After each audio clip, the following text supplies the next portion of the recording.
Hello. ഹൃദ്രോഗങ്ങളുടെ അവതരണ രീതിയെപ്പറ്റിയാണ് നാം ഇന്ന് സംസാരിക്കുന്നത്. വളരെ ദുരൂഹമാണ് ഹൃദ്രോഗങ്ങളുടെ അവതരണ രീതി. ഒരാൾക്ക് വരുന്ന രീതിയിൽ ആയിരിക്കത്തില്ല മറ്റൊരു ആൾക്ക് വരുന്നത്. പ്രധാനമായും 8 തരത്തിൽ ഹൃദ്രോഗങ്ങൾ അവതരിപ്പിക്കപ്പെടുന്നു. 1. ഒരു വ്യക്തി, അയാൾക്ക് രോഗമില്ല, ചെസ്റ്റ് പെയിൻ ഇല്ല, ഷോർട്ട്നെസ് ഓഫ് ബ്രെത്ത് ഇല്ല, ഒന്നുമില്ല. ഉറങ്ങാൻ കിടക്കുന്നു, പക്ഷേ ഉണരുന്നില്ല. ഉറക്കത്തിൽ തന്നെ ഹാർട്ട് അറ്റാക്ക് കൊണ്ട് അയാൾ മരിക്കുന്നു. ഹാർട്ട് അറ്റാക്ക് ഉണ്ടായി എന്നറിയാനുള്ളൊരു ഭാഗ്യമോ ദൗർഭാഗ്യമോ അദ്ദേഹത്തിന് ഉണ്ടാകുന്നില്ല. പിന്നീട് പോസ്റ്റ്മോർട്ടം ചെയ്യുമ്പോൾ ഇത് ഹാർട്ട് അറ്റാക്ക് ആണ് എന്ന് നിശ്ചയിക്കപ്പെടുകയാണ്. അത് 1. രണ്ടാമതായിട്ടുള്ളത് വളരെ ക്ലാസിക്കലായിട്ടുള്ള ഹാർട്ട് അറ്റാക്കിൻ്റെ പ്രസൻറ്റേഷനാണ്. അതായത് വളരെ ഗൗരവമായിട്ടുള്ള നെഞ്ചുവേദന, അപാരമായ sweating, severe shortness of breath, തലകറക്കം, കണ്ണിൽ ഇരുട്ട് കയറുന്നത് പോലെയുള്ളൊരു ഫീലിംഗ്, കഴുത്തിൽ കുടുക്ക് മുറുകുന്നത് പോലെയുള്ളൊരു ഫീലിംഗ്. അങ്ങനെ ചില നിമിഷങ്ങൾ നിന്നതിന് ശേഷം വിയർത്ത് കുഴഞ്ഞ് താഴെ വീണ് മരിക്കും. അതാണ് ഹാർട്ട് അറ്റാക്കിൻ്റെ ഏറ്റവും ക്ലാസിക്കൽ പ്രസൻറ്റേഷൻ. മൂന്നാമതായി ഹാർട്ട് അറ്റാക്ക് വരുന്നത് ചില വാർണിംഗ് സിംറ്റംസോട് കൂടിയാണ്. ഉദാഹരണമായി, ഒരു 50 അടി നടക്കുമ്പോൾ നെഞ്ചുവേദന ഉണ്ടായി എന്നിരിക്കട്ടെ, അല്ലെങ്കിൽ ഒരു 50 അടി നടക്കുമ്പോൾ ഷോർട്ട്നെസ് ഓഫ് ബ്രെത്ത് ഉണ്ടായി എന്നിരിക്കട്ടെ. അത് ആ പ്രവർത്തനം അങ്ങ് നിലയ്ക്കുമ്പോൾ, ആ നടപ്പ് നിർത്തുമ്പോൾ സിംറ്റം റിലീവ് ചെയ്യുന്നു, വേദന നിലയ്ക്കുന്നു. വീണ്ടും നടക്കുമ്പോൾ വീണ്ടും വേദന ഉണ്ടാകുന്നു. അങ്ങനെ വന്നും പോയിരിക്കും. പക്ഷേ ഒരു ദിവസം ഈ വേദന കലശലാവുകയും അപാരമായിട്ട് സ്വെറ്റ് ചെയ്യുകയും ഷോർട്ട്നെസ് ഓഫ് ബ്രെത്ത്, ശ്വാസം മുട്ടൽ വരികയും വന്ന് കണ്ണിൽ ഇരുട്ട് കയറി കാല് നിലത്തുറയ്ക്കാതെ വിറച്ച് കുഴഞ്ഞ് നിലത്ത് വീണ് മരിക്കുന്നു. അതാണ് മൂന്നാമത്തെ രീതി. നാലാമത്തെ രീതി, നെഞ്ചുവേദനയില്ല, ഷോർട്ട്നെസ് ഓഫ് ബ്രെത്ത് ഇല്ല, ഒരു നെഞ്ചെരിച്ചിൽ. അപ്പം നെഞ്ചെരിച്ചിൽ എന്ന് നമ്മൾ പറയുമ്പോൾ നമ്മൾ ഇത് നെഞ്ചാണോ വയറാണോ എന്ന് അല്പം ഒന്ന് ഡിഫറൻഷ്യേറ്റ് ചെയ്യാൻ ഉള്ള ബാധ്യത നമുക്കുണ്ട്. നെഞ്ച് എന്ന് നമ്മൾ ഉദ്ദേശിക്കുന്നത് ഈ ബ്രസ്റ്റിൻ്റെ ഇടയ്ക്കുള്ള ഈ പ്രദേശമാണ്. വയറ് എന്നുള്ളത് എപ്പിഗാസ്ട്രിക് ആയിട്ടുള്ള കുറച്ച് താഴെയുള്ള ഭാവം. നെഞ്ചെരിച്ചിൽ പോലെ വരും. അപ്പോൾ ഇത് സ്റ്റൊമക്കിൻ്റെ ആണോ ഹാർട്ടിൻ്റെ ആണോ എന്ന് തിരിച്ചറിയാൻ ഈ വ്യക്തിക്ക് യാതൊരു നിവൃത്തിയുമില്ല. ആൻറ്റാസിഡുകളൊക്കെ കഴിക്കും, പക്ഷേ കുറയത്തില്ല. അങ്ങനെ വന്നും പോയും കുറേ മിനിറ്റ് നേരം നിന്നതിന് ശേഷം വളരെ പെട്ടെന്ന് വേർത്തൊലിച്ച് കുഴഞ്ഞ് കണ്ണിൽ ഇരുട്ട് കയറി താഴെ വീണ് മരിക്കും. അതാണ് ഹാർട്ട് അറ്റാക്കിൻ്റെ 4ാമത്തെ അവതരണ രീതി.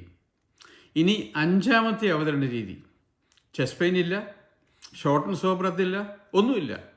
ഒരു ഫ്ലൂ പോലെയുള്ളൊരു സിംറ്റം, അതായത് ഒരു വല്ലാഴിക, ദേഹത്താപ്പാടെ ഒരു അസ്വസ്ഥത, മനസ്സിനൊരു അസ്വസ്ഥത. അങ്ങനെ വന്ന് കുറച്ച് കഴിഞ്ഞ് സ്വെറ്റ് ചെയ്ത് കുഴഞ്ഞു വീണ് മരിക്കും. ഇനി അടുത്തത് വളരെ രസാവഹമാണ്. ഇത് പ്രത്യേകിച്ചും സ്ത്രീകളിലാണ് വരുന്നത്. പല്ലുവേദന, അല്ലെങ്കിൽ ഈ താടിക്ക് വേദന, അത് മാത്രമേ ഉള്ളൂ. അത് ചിലപ്പോൾ ചില സന്ദർഭങ്ങളിൽ നടക്കുമ്പോൾ പല്ലുവേദന വരും, നടപ്പ് നിർത്തുമ്പോൾ പല്ലുവേദന കുറയും, വീണ്ടും വരും. അങ്ങനെ വന്നും പോയിരിക്കും. പക്ഷേ ഒരു ദുർബല നിമിഷത്തിൽ ഈ വേദന കൂടി കറങ്ങി നിലത്ത് വീണ് മരിക്കും.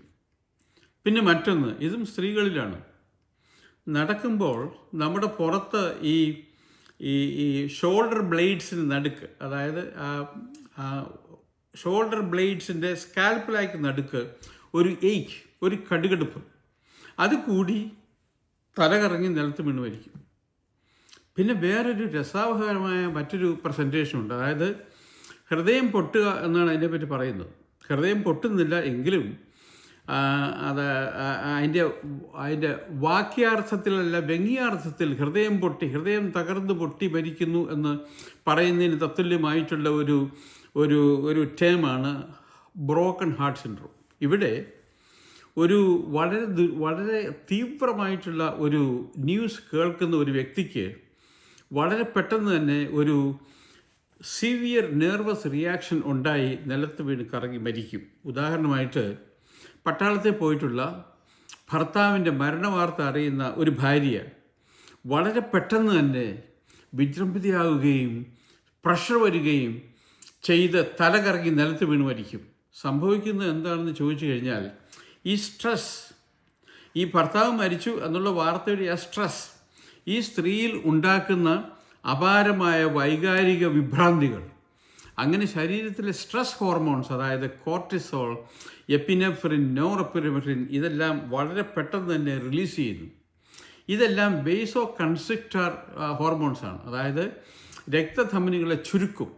ഈ ഹോർമോൺസ്, അതായത് കോർട്ടിസോൾ, എപ്പിനെഫ്രിൻ, നോറെപ്പിനെഫ്രിൻ, ഈ ഹൃദയത്തിലുള്ള ബ്ലഡ് വെസൽസിനെല്ലാം ചുരുക്കി ആ ഹൃദയത്തിൻ്റെ രക്ത ഓട്ടം നിലച്ചിട്ട് ഹാർട്ട് അറ്റാക്കായിട്ട് നിലത്ത് വന്ന് വീഴുന്നു.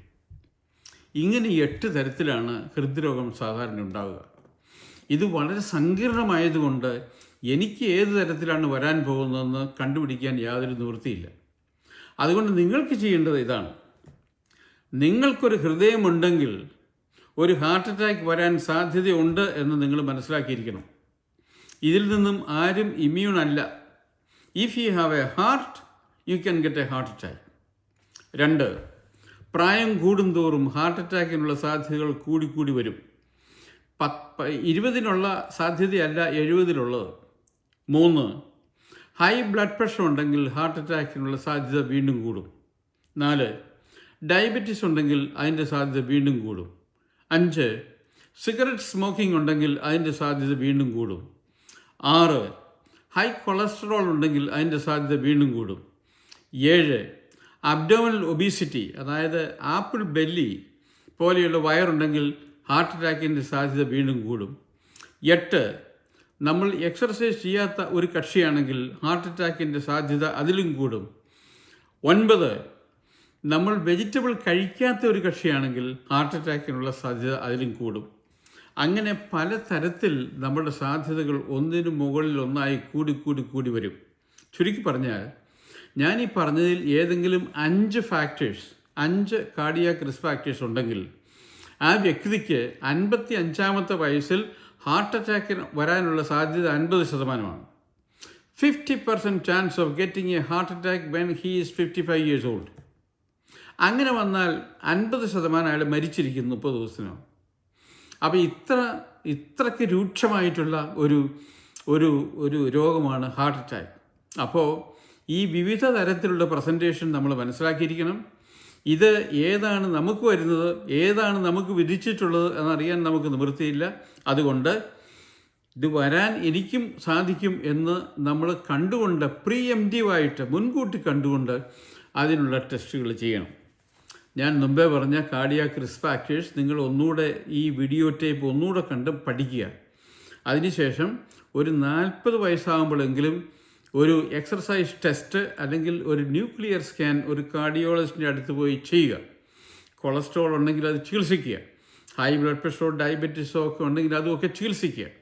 അങ്ങനെ ചികിത്സിക്കുക തയ്യാറെടുത്ത് നിന്ന് കഴിഞ്ഞാൽ നിങ്ങൾക്ക് ഹാർട്ട് അറ്റാക്ക് വരാനുള്ള സാധ്യതകൾ വളരെ കുറയും. ഈ വീഡിയോ ടേപ്പ് നിങ്ങൾ വീണ്ടും കാണണം. വളരെയേറെ കാര്യങ്ങൾ ഞാൻ ഇതിൻ്റെ അകത്ത് പറഞ്ഞിട്ടുണ്ട്.